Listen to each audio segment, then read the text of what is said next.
प्रभु यीशु मसीह के पवित्र और सामर्थी नाम में आप सबों को जय मसीह। मैं आप सबका आज के इस आराधना में स्वागत करती हूँ, विशेषकर उन सभी भाई बहनों का जो हमारे साथ पहली बार इस आराधना में शामिल हुए हैं। आइए हम मिलकर के परमेश्वर की महिमा करें और इस प्रोग्राम की शुरुआत प्रार्थना के साथ करें। सेनाओं के हवा प्रभु, हम आपकी स्तुति, महिमा और आराधना करते हैं। धन्यवाद देते हैं पिता परमेश्वर आपकी करुणा और दया के लिए। हम धन्यवाद देते हैं प्रभु कि आपने हमें जीवित रखा, हमें इस योग्य बनाया कि हम आपकी आराधना और स्तुति कर सकते हैं। प्रभु, आज की आराधना को आपके पवित्र और सामर्थी हाथों में सौंप देते हैं। प्रभु, हमारे गीतों को गाना, भजन संहिता में से पढ़ना और वचन को सुनना पिता परमेश्वर आपको ग्रहण योग्य होने पाए। प्रभु, हर एक कार्यक्रम में आपकी उपस्थिति चाहते हैं और धन्यवाद के साथ इस प्रार्थना को मांगते हैं। सुनिए और दया से ग्रहण कीजिए, आमीन। आइए हम परमेश्वर की आराधना करेंगे। होसाना होसाना, आसमानों के आसमान में सच में हमारा परमेश्वर युगान युग एक सा रहने वाला परमेश्वर है। होसाना इन द हाईएस्ट। आइए अपनी स्थानों पर हम खड़े हो जाए, हाथों को उठाते हुए, तालियों को बजाते हुए परमेश्वर की आराधना करेंगे। हालेलुया। धन्यवाद यीशु, धन्यवाद यीशु। Thank you Jesus.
Hallelujah hallelujah. आइए हम प्रार्थना करें। हमारे जीवित और महान उद्धारकर्ता प्यारे परमेश्वर, आपके उस अनुग्रह के कारण जो तूने हमें दिया है, हम धन्यवाद करते हैं पिता परमेश्वर कि प्रार्थना के द्वारा आप हमें बड़े अद्भुत बातों को बतलाने वाले परमेश्वर हैं।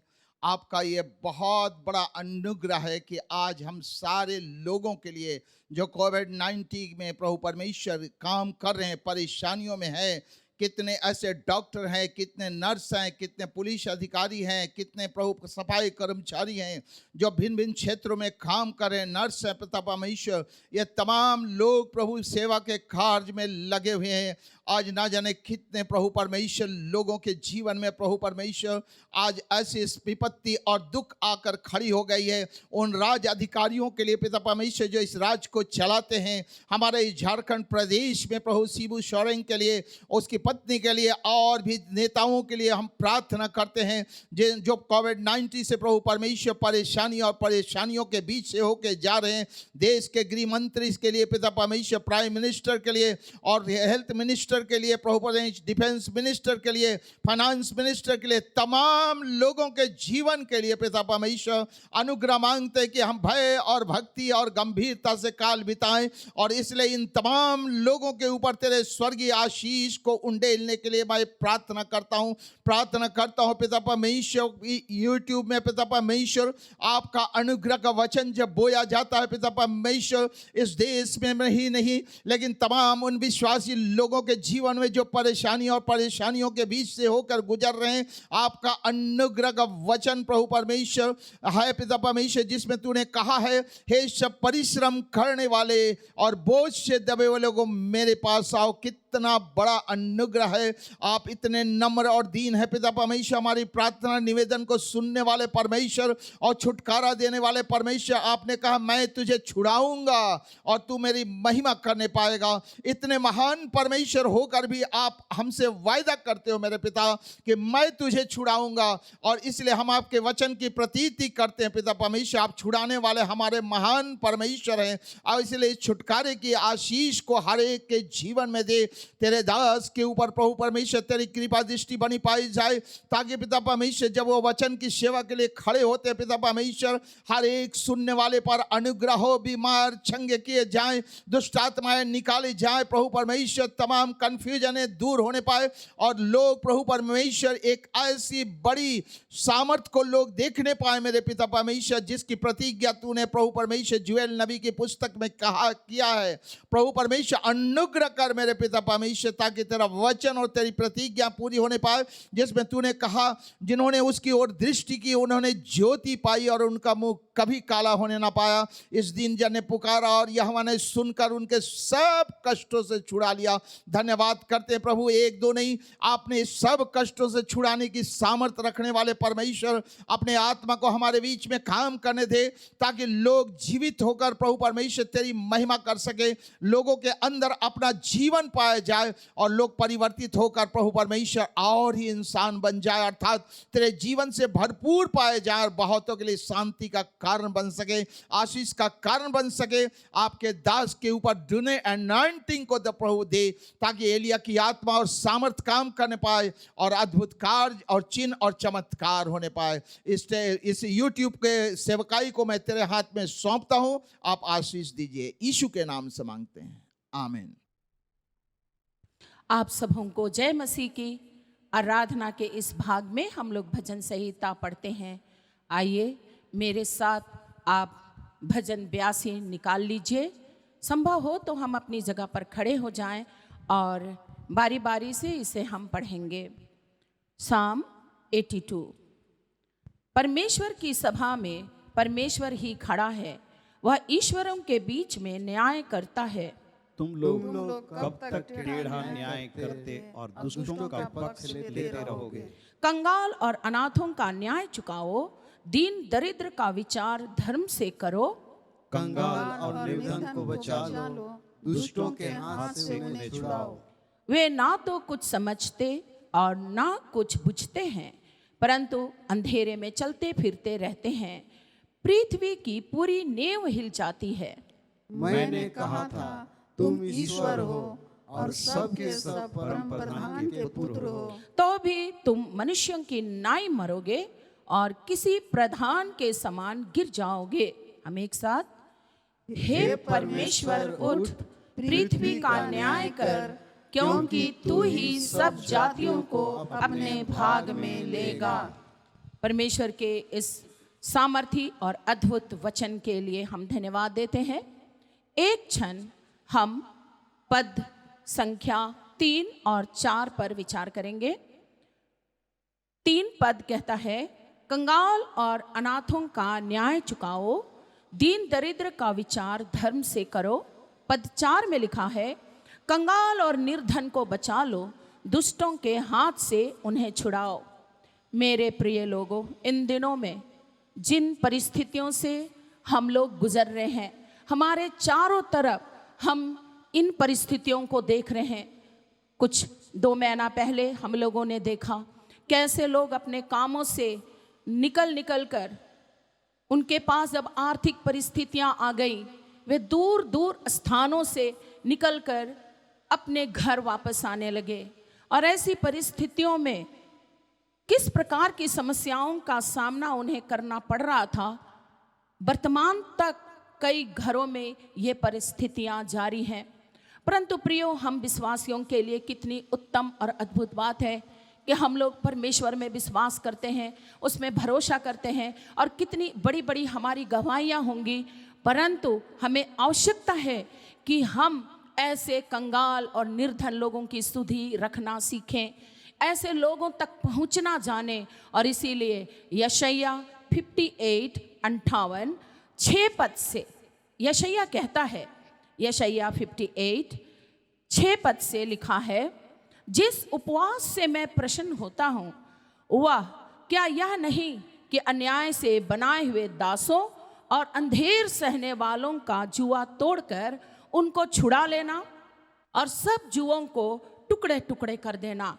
हमें आवश्यकता है कि हम अपनी प्रार्थना में ऐसे लोगों को हम याद करें, और यदि संभव हो तो हम उन्हें आर्थिक मदद भी पहुंचाने की कोशिश करें। और इसीलिए पद 7 कहता है, क्या वह यह नहीं कि अपनी रोटी भूखों को बांट देना, अनाथ और मारे मारे फिरते हुओं को अपने घर ले आना, किसी को नंगा देखकर वस्त्र पहनाना और अपने जाति भाइयों से अपने को ना छिपाना। इसका अर्थ है कि हमें तरस की आत्मा से भरे रहने की आवश्यकता है। यही कारण था जब यीशु मसीह के पास भीड़ आती थी और यीशु मसीह उन पर तरस खाते थे और उनको 5 रोटी और 2 मछली से कैसे अद्भुत रीति से यीशु मसीह ने उन्हें खिलाया।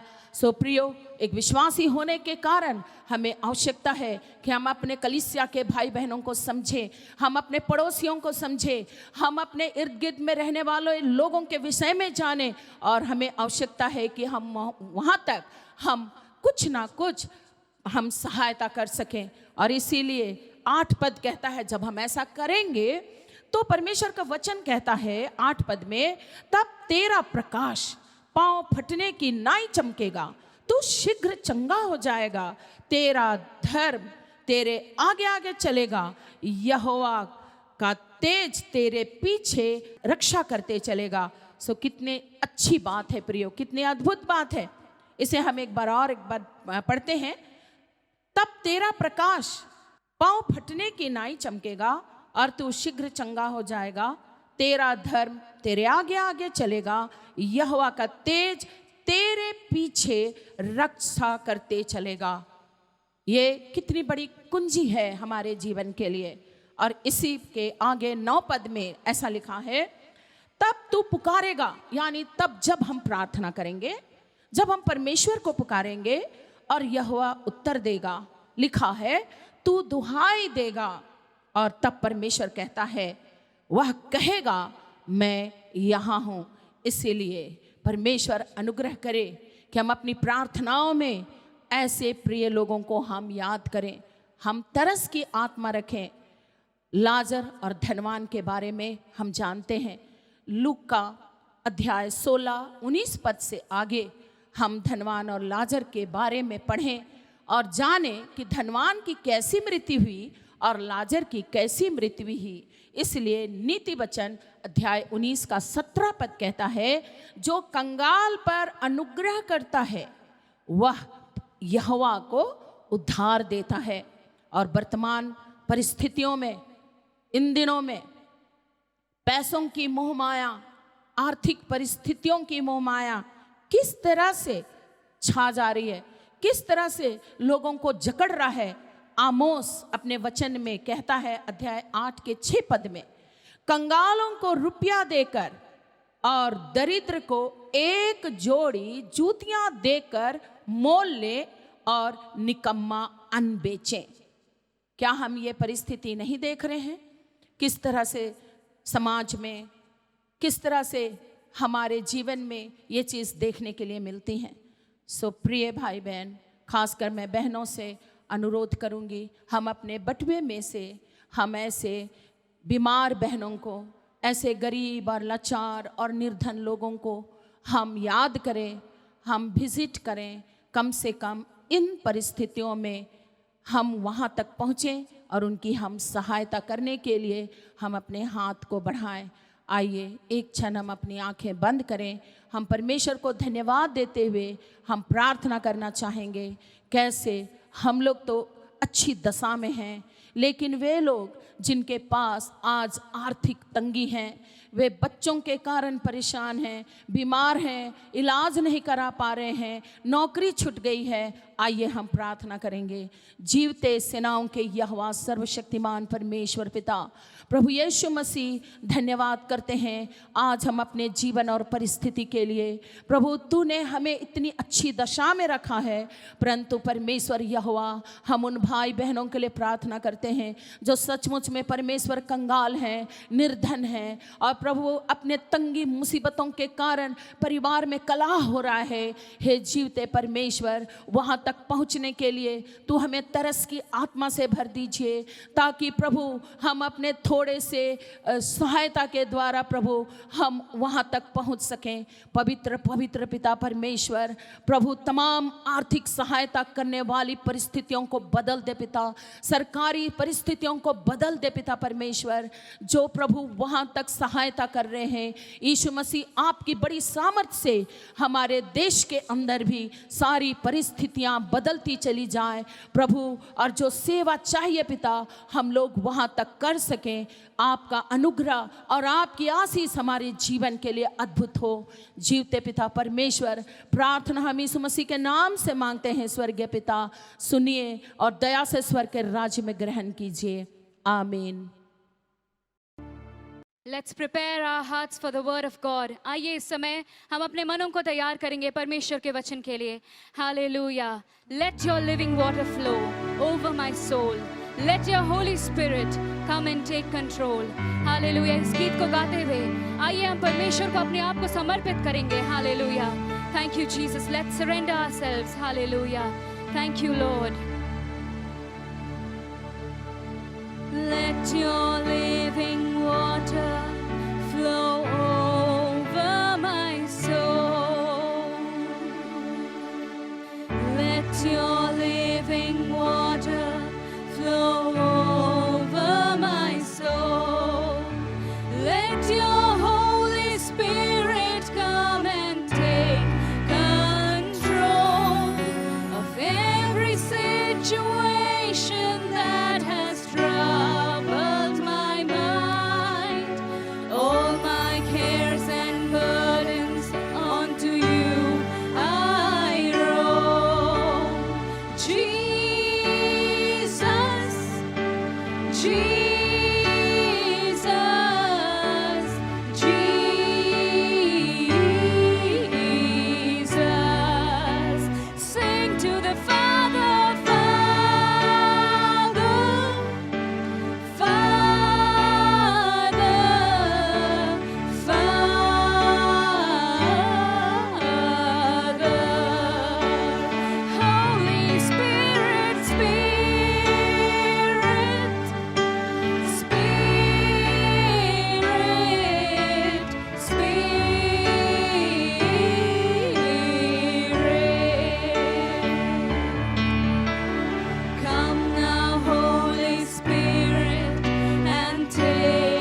you, Jesus. Thank you, Lord. Hallelujah. Thank you, Master. Thank you, Jesus.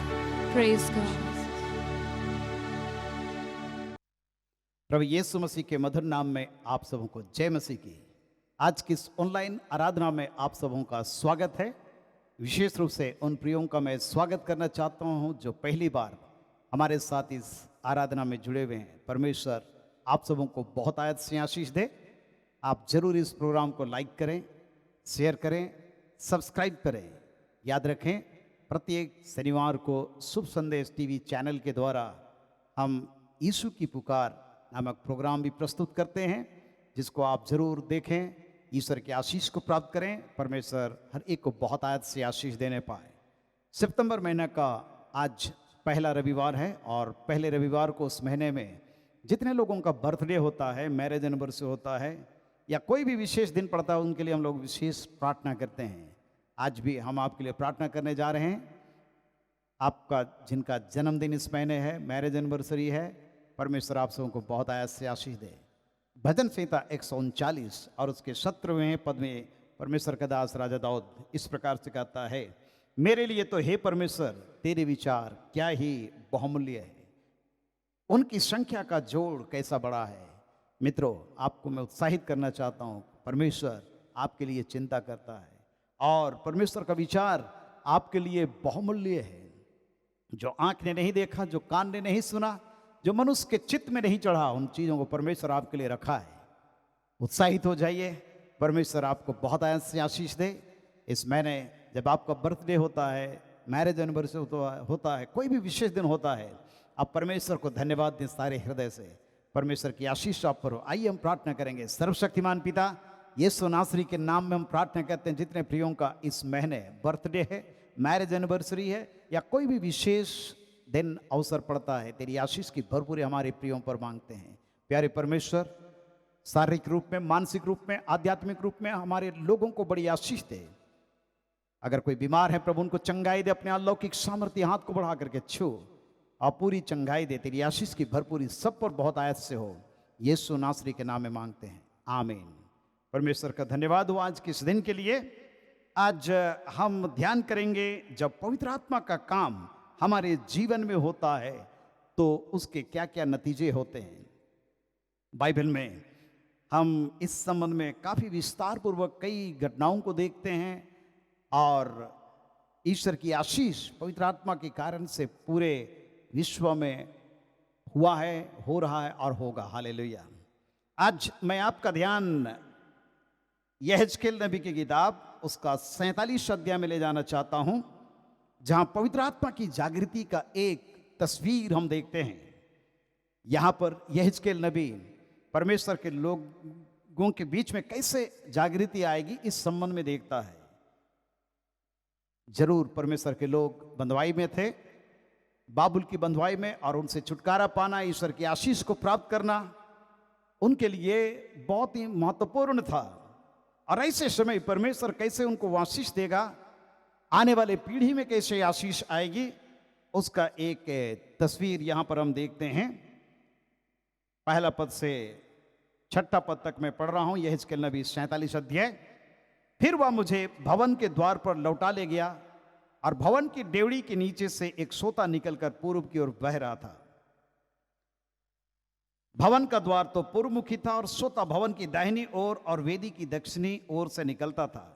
तब वह मुझे उत्तर के फाटक से होकर बाहर ले गया और बाहर से घुमाकर बाहरी अर्थात पूर्वमुखी फाटक के पास पहुंचा दिया और दक्षिणी ओर से जल पसीज कर बह रहा था। जब वह पुरुष हाथ में मापने की डोरी लिए हुए पूर्व की ओर निकला, तब उसने भवन से लेकर 1000 हाथ तक उस सोते को मापा और मुझे जल में से चलाया और जल टखनों तक था। फिर उसने 1000 हाथ मापकर मुझे जल में से चलाया और जल घुटनों तक था। फिर और 1000 हाथ मापकर मुझे जल में से चलाया और जल कमर तक था। तब फिर उसने 1000 हाथ मापे और ऐसी नदी हो गई जिसके पार मैं ना जा सका, क्योंकि जल बढ़कर तैरने के योग्य था। अर्थात ऐसी नदी थी जिसके पार कोई नहीं जा सकता था। प्यारो, पवित्र आत्मा की जागृति अद्भुत रीति से इस संसार में आ रही है। उत्पत्ति की किताब उसका पहले अध्याय से ही पवित्र आत्मा के कामों को हम देखते हैं, किस प्रकार परमेश्वर का पवित्र आत्मा कार्य कर रहा है। और आज इस अंतिम समय में परमेश्वर का पवित्र आत्मा और भी बड़े पैमाने पर कर रहा है। और आज ये जो सदी है, ये पवित्र आत्मा की सदी है। और इसलिए पवित्र आत्मा के विषय में हम लगातार ध्यान करें। परमेश्वर हमें हर एक को आशीष देगा। ईश्वर की आशीष को हम भरपूरी के साथ में प्राप्त करेंगे। परमेश्वर का धन्यवाद हो। नदी का उद्गम बहुत छोटे से जगह से हो रहा है और एक छोटे से सोते से हो रहा है। हम सभी जानते हैं नदी का उद्गम ऐसा ही होता है।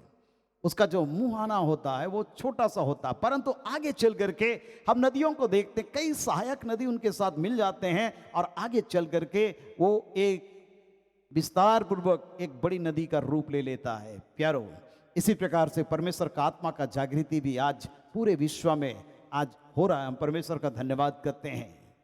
और इस प्रकार से परमेश्वर अपने पवित्र आत्मा को आज पूरे विश्व के अंदर में काम करने के लिए छोड़ दिया है। आज पवित्र आत्मा का युग है। हालेलुया। यशायाह नबी 35 अध्याय पहला और दूसरा पद में लिखा है, निर्जल देश प्रफुल्लित होंगे, मरुभूमि मगन होकर केसर के समान फूलेगी। जंगल और निर्जल देश प्रफुल्लित होंगे, मरुभूमि मगन होकर केसर के समान फूलेंगी। वह अत्यंत प्रफुल्लित होगी और आनंद के साथ जय जयकार करेगी। उसकी शोभा लबानोन की सी होगी, वह करमेल और सारोन के तुल्य हो जाएगी। वे यहोवा की शोभा और हमारे परमेश्वर का तेज देखेंगे। हालेलुया। परमेश्वर के लोगों का भविष्य बहुत ही उज्जवल है, जिस संबंध में 35 अध्याय यशायाह नबी की किताब में हम देखते हैं। और उसके बाद हम देखते हैं 51 अध्याय में यशायाह नबी की किताब 51 अध्याय उसका तीसरा पद में लिखा है, यहोवा ने सियोन को शांति दी है और उसके सब खंडहरों को शांति दी है। वह उसके जंगल को अदन के समान और उसके निर्जल देश को यहोवा की वाटिका के समान बनाएगा। हालेलुया। उसमें हर्ष और आनंद और धन्यवाद और भजन गाने का शब्द सुनाई पड़ेगा। जब पवित्र आत्मा की जागृति परमेश्वर के लोगों के बीच में आती है तो इसी प्रकार से हर्ष, आनंद, धन्यवाद और भजन, परमेश्वर की स्तुति गाने का समय होता है। आज इस वैश्विक महामारी के कारण पूरे विश्व में हम एक अलग परिस्थिति को देख रहे हैं, परंतु परमेश्वर का धन्यवाद करते हैं कि परमेश्वर के लोग परमेश्वर की आराधना अपने घरों में होकर के कर रहे हैं। और आज मीडिया के द्वारा परमेश्वर की आराधना हो रही है, टेलीविजन के द्वारा, यूट्यूब के द्वारा, फेसबुक के द्वारा। परमेश्वर के लोग चुपचाप बैठे हुए नहीं, परमेश्वर की आराधना आज और गति के साथ में हो रही है। परमेश्वर का धन्यवाद। यह पवित्र आत्मा का काम है, क्योंकि परमेश्वर का पवित्र आत्मा ही है जो हर्ष, आनंद और धन्यवाद भजन गाने का शब्द देता है। हालेलुया। और इसलिए हम उत्साहित हो जाएं, परमेश्वर अपना कार्य अपने तरीके से इस संसार में करता है। हालेलुया।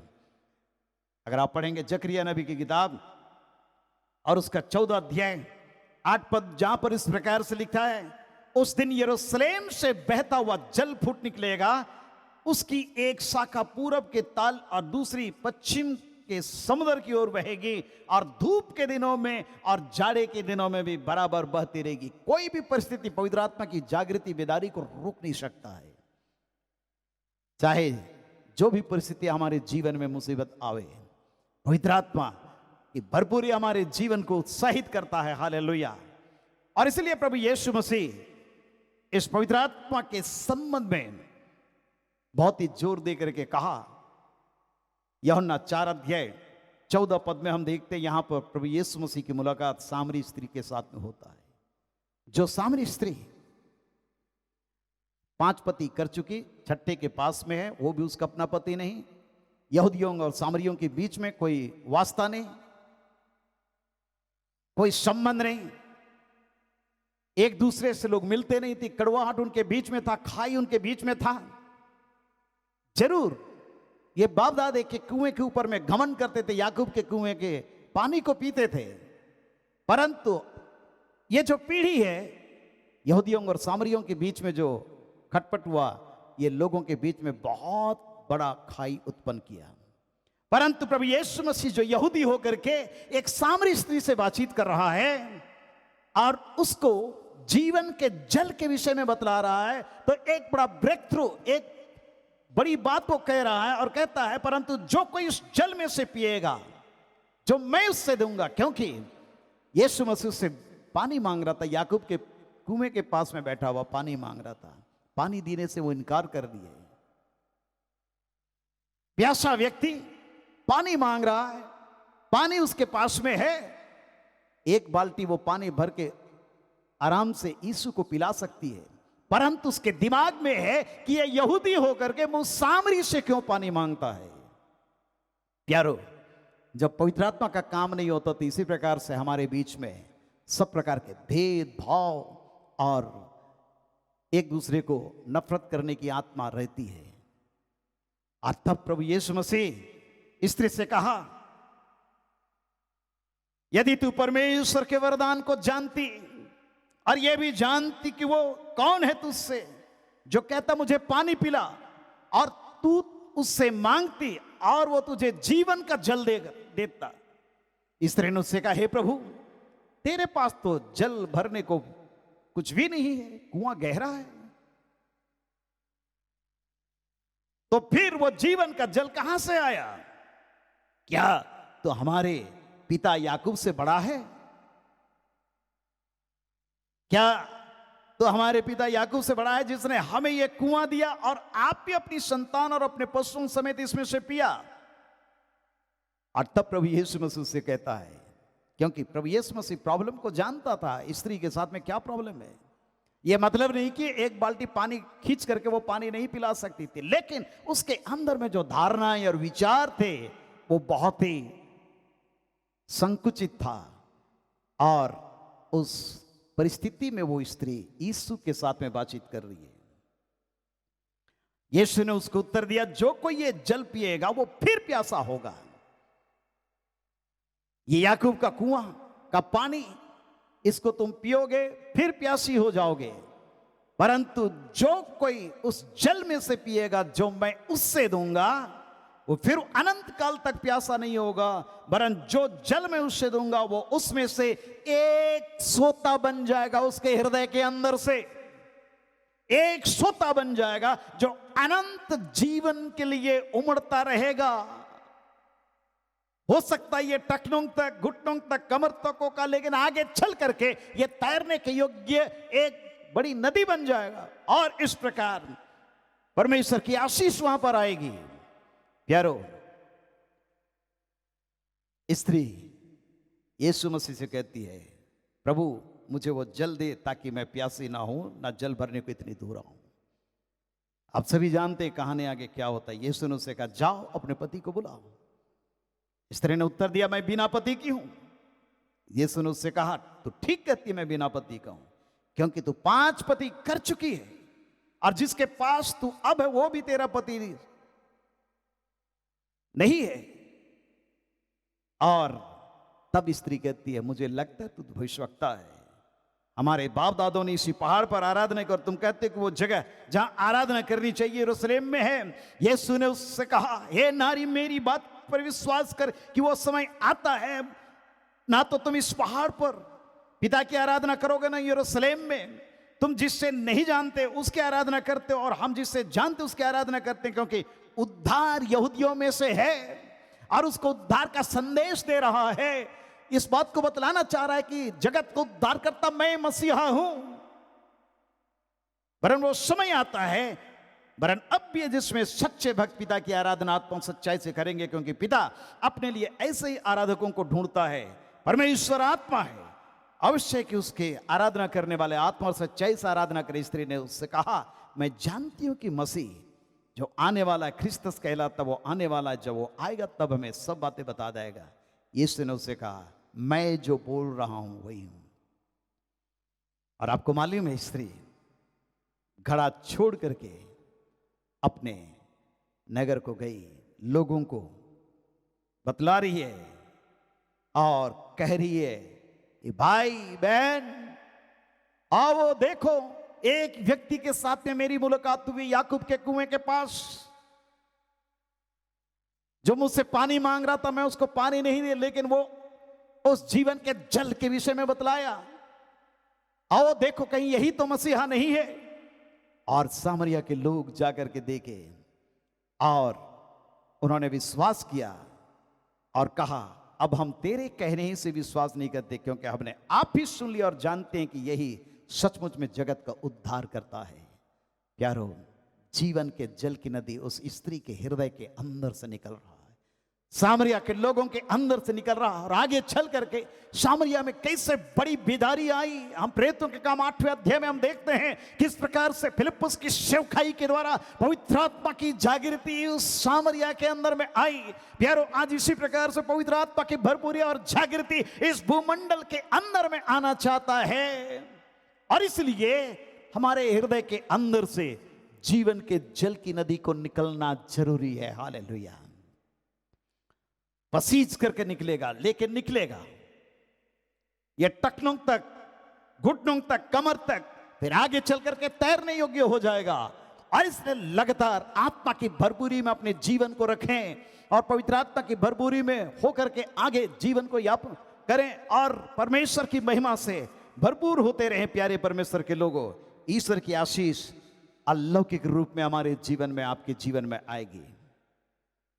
और जब ये नदी की धारा आगे बहती है, क्या होता है? 5 बातें यहां पर हम देखते हैं, 5 आशीषें, जिसको बोल के मैं समाप्त करना चाहूंगा।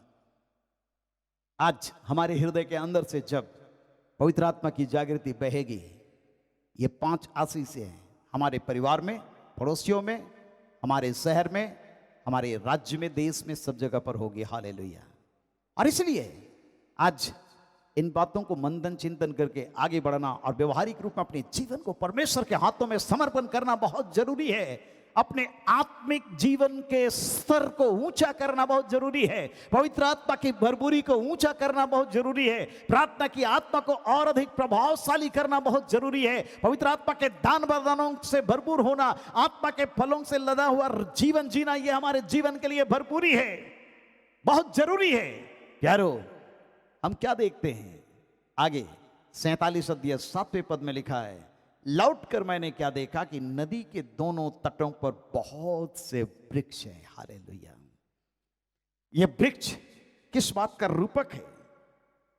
अगर आप पढ़ेंगे भजन संहिता की पुस्तक, उसका पहला अध्याय, आपको यहां पर स्पष्ट हो जाएगा।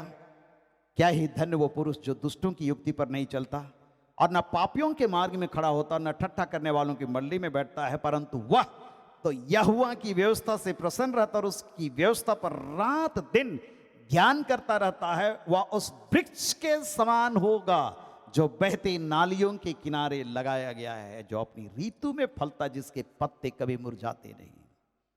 इसलिए जो कुछ वह पुरुष करे वह सफल होता है। वृक्ष विश्वासियों का जीवन है, मेरा आपका जीवन है। हमारे जीवन में फल लगना चाहिए, हमारे जीवन में परमेश्वर की आशीष की भरपूरी आनी चाहिए, हमेशा हरा भरा रहना चाहिए। प्यारो, परमेश्वर मेरे आपके जीवन को केवल अपने लिए जीने के लिए नहीं, परंतु इस संसार के लिए आशीष का कारण होने के लिए ठहराया है। और इसलिए आज इस बात को हम ध्यान करें कि हमें उस वृक्ष के समान होना चाहिए जो उस बहती नालियों के किनारे लगाया गया है, नदी के किनारे। प्रकाशित वाक्य 22 अध्याय में हम पढ़ते हैं, फिर उसने मुझे बिल्ला और किसी झलकती हुई जीवन के जल की नदी दिखाई, जो परमेश्वर और मेमने के सिंहासन से निकलकर उस नगर की सड़क के बीचों बीच बहती थी। नदी के इस पार और उस पार जीवन का वृक्ष था और उसमें 12 प्रकार के फल लगते थे और वह हर महीने फलता था और उस वृक्ष के पत्तों से जाति जाति के लोग चंगे होते थे। फिर श्राप ना होगा। प्यारे परमेश्वर के लोगों, परमेश्वर हमारे जीवन को आशीषित करना चाहता है। वृक्ष हमारे जीवन का रूपक है। उस नदी के किनारे हम देखते हैं बहुत से वृक्ष हैं जो हरे और फल देने वाले और जिसके पत्ते भी औषधि के काम में आते हैं। मेरा आपका जीवन इस संसार के लिए आशीष का कारण होने पाए। आज आप किस जगह पर लगाए गए वृक्ष के समान है? परमेश्वर में लोन छाई भूमि पर नहीं लगाया है। निर्जल जगह पर नहीं लगाया है, ऊसर भूमि पर नहीं लगाया है, परंतु उस नदी के किनारे लगाए गए वृक्ष के समान मेरा आपका जीवन है। याद रखिए। दूसरी बात हम देखते हैं यहां पर 47 अध्याय 8वें पद में, तब उसने मुझसे कहा, यह सोता पूर्वी देश की ओर बह रहा है, अराबा में उतरकर ताल की ओर बहेगा और यह भवन से निकला हुआ सीधा ताल में मिल जाएगा और उसका जल मीठा हो जाएगा। इस नदी के पानी में इतनी ताकत है, पवित्र आत्मा में इतनी ताकत है कि वो खारे पानी को मीठा कर सकता है। आज चारों तरफ हम खारे पानी को देखते हैं, लोगों का जीवन ग्रहण योग्य नहीं है। जुबान से ऐसी बातें निकल जाती है जो लोगों के लिए ग्रहण योग्य नहीं होता है। प्यारो, याकूब कहता है एक ही जुबान से खारा पानी और मीठा पानी दोनों नहीं निकलता है। धन्यवाद, स्तुति, श्राप एक ही जुबान से नहीं निकलना चाहिए। प्यारो, जब पवित्र आत्मा की भरपूरी मेरे हृदय के अंदर में, आपके हृदय के अंदर में होगा, हमारे जुबान से मीठे वचन निकलेंगे, मधुर वाणी निकलेगी। हालेलुया, मधुर वाणी निकलेगी। कड़वाहट हमारे हृदय के अंदर से दूर हो जाएगा, डाह ईर्षा समाप्त हो जाएगा। हम मृदु भाव, सुशील और सहनशील व्यक्ति हो जाएंगे। खारे पानी को मीठा करने का ताकत इस नदी के पानी में है। पवित्र आत्मा हमारे जीवन को मीठा करना चाहता है। तीसरी बात हम देखते हैं यहेजकेल 47 अध्याय उसका 9 पद में, जहां जहां यह नदी बहे वहां वहां सब प्रकार के बहुत अंडे देने वाले जीव जंतु जिएंगे और मछलियां भी बहुत हो जाएंगी। हालेलुया। आप जानते हैं मछलियों का वास स्थान खारे पानी में नहीं होता है। प्यारो, जहां पर पवित्र आत्मा की भरपूरी होगी वहां पर परमेश्वर की उन्नति और आशीष भी भरपूरी के साथ में आएगी। कई बार हमारे जीवन में उसकी आशीष नहीं होती है। यूहन्ना 21 अध्याय में हम पढ़ते हैं किस प्रकार पतरस अपने साथियों के साथ मछली मारने के लिए रात भर समय व्यतीत किया, एक भी मछली नहीं पकड़ा, परंतु प्रभु यीशु मसीह के जी उठने की बाद की यह घटना है। प्रभु यीशु मसीह जब भोर के समय वहां पर प्रकट हुआ और जब पतरस को आदेश दिया, पतरस के आदेश के अनुसार जब वो गहरे में जल पानी जहां पर था वहां पर जाल डाला, मछलियों की बहुत आयत से वो जाल को खींचने नहीं पा रहा है। प्यारो, पवित्र आत्मा जहां पर होगा वहां पर सब प्रकार का प्रॉब्लम समाधान होगा। हमारे जीवन में चाहे वो बीमारी की समस्या है, बेरोजगारी, गरीबी की समस्या है, आर्थिक तंगी मुसीबत है, आज परमेश्वर पवित्र आत्मा की जागृति और भरपूरी को इतना अधिक देना चाहता है ताकि वहां पर जीवनदायक ये अंडे देने वाले जीव जंतु जिएंगे, मछलियां भी बहुत हो जाएंगे। हालेलुया। परमेश्वर अद्भुत रीति से आशीष देना चाहता है। क्यों? क्योंकि सोते का जल वहां पहुंचा और ताल का जल मीठा हो जाएगा और जहां कहीं ये नदी पहुंचेगी वहां सब जंतु जिएंगे, सबको आश्रय मिलेगा। परमेश्वर भले बुरे दोनों पर मेघ बरसाने वाला परमेश्वर है। मेरा और आपके जीवन को परमेश्वर इतना बहुमूल्य रखा है अपने शहर के लिए, अपने राज्य के लिए। चारों तरफ आज हम प्रॉब्लम, समस्याओं को देखते हैं, गरीबी, बेरोजगारी, अशिक्षा, बीमारी, सब प्रकार की समस्या। ऐसे समय परमेश्वर के लोगों के लिए जरूरी है कि हम पवित्र आत्मा की भरपूरी में होकर के उस जीवन के जल की नदी को निकलने दें अपने हृदय के अंदर से। और जब ये नदी निकलेगी, ये पानी जहां भी जाएगा, जिस किसी समुदाय में, गांव में, शहर में, राज्य में, देश के अंदर, वहां के पानी को ये मीठा करेगा। हालेलुया, मीठा करेगा।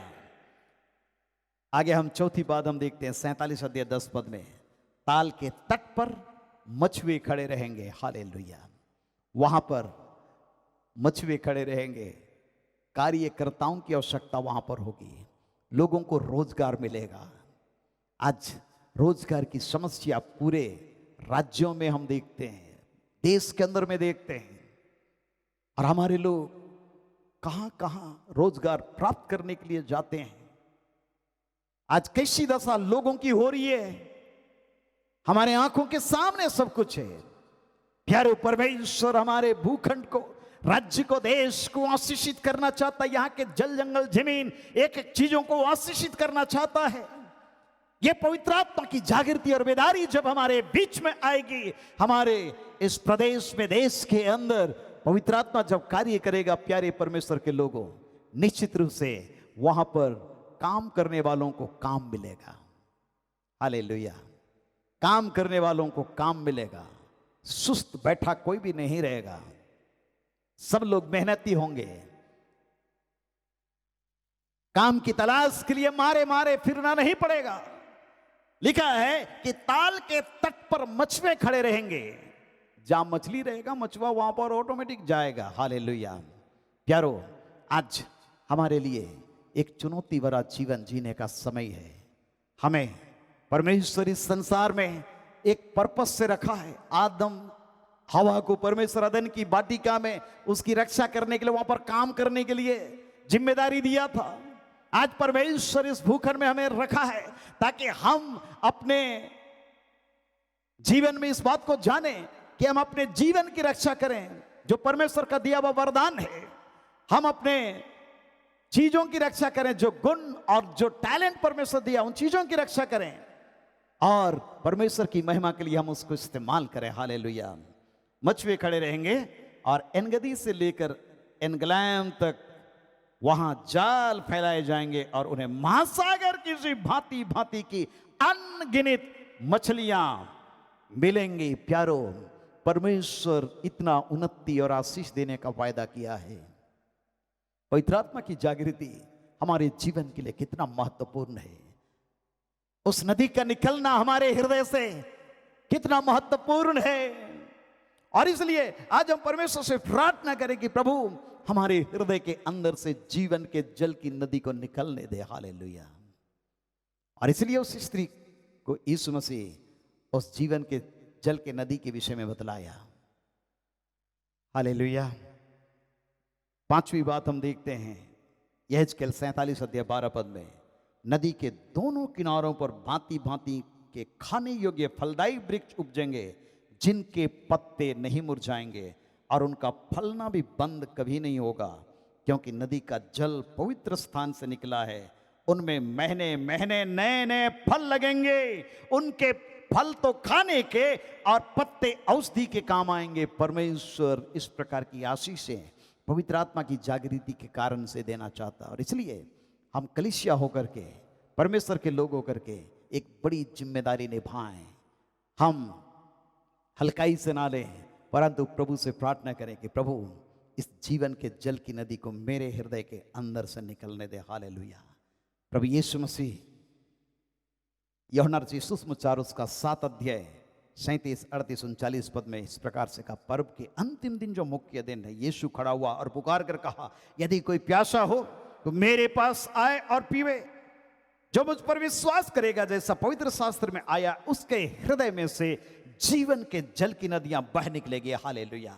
उसने ये वचन पवित्र आत्मा के विषय में कहा, जिससे उस पर विश्वास करने वाले पाने पड़ते, क्योंकि आत्मा अब तक नहीं उतरा था, क्योंकि यीशु अब तक अपनी महिमा को नहीं पहुंचा था। प्यारो, पवित्र आत्मा को परमेश्वर इसलिए पेंतीकोस्त के दिन भेजा ताकि हम अपने देश में ईश्वर की आशीष को लाने वाले व्यक्ति हों, अपने प्रदेश में परमेश्वर की आशीष को लाने वाले व्यक्ति हो, अपने शहर में, अपने घर में परमेश्वर की आशीष को लाने वाले व्यक्ति हो। हालेलुया।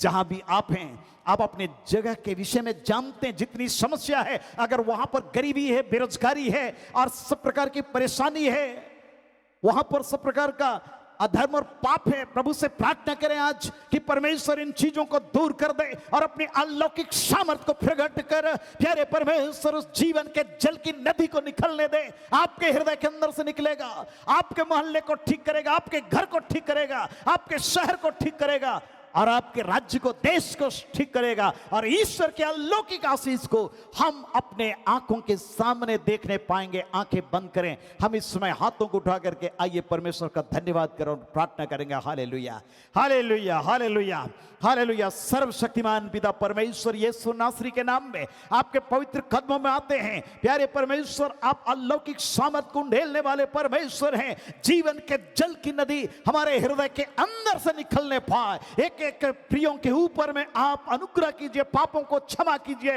हर प्रकार के श्राप अभिशाप को दूर कर दीजिए और पवित्र आत्मा की भरपूरी इसी घड़ी एक एक व्यक्ति को दे दे। प्यारे परमेश्वर, हर प्रकार का बंधन यीशु के नाम में टूटने पाए, पवित्र आत्मा का बपतिस्मा एक एक को मिलने पाए और पवित्र आत्मा की प्रभु जी अलौकिक आशीष हर एक के हृदय के अंदर से बहने पाए। हालेलुया।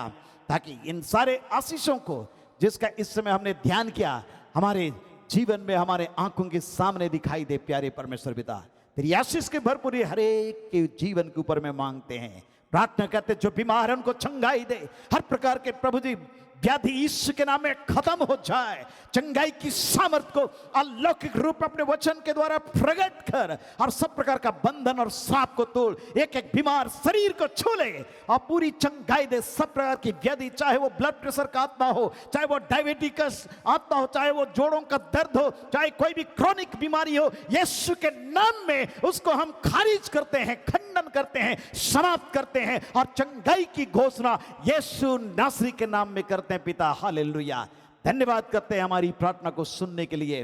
मांगते हैं अपने उद्धारकर्ता प्रभु यीशु मसीह नासरी के नाम में, आमीन। हमारे प्रभु यीशु ख्रिस्ट का अनुग्रह, ईश्वर पिता का प्रेम और पवित्र आत्मा की सहभागिता हम सबों के संग सदा सर्वदा होती रहे, आमीन।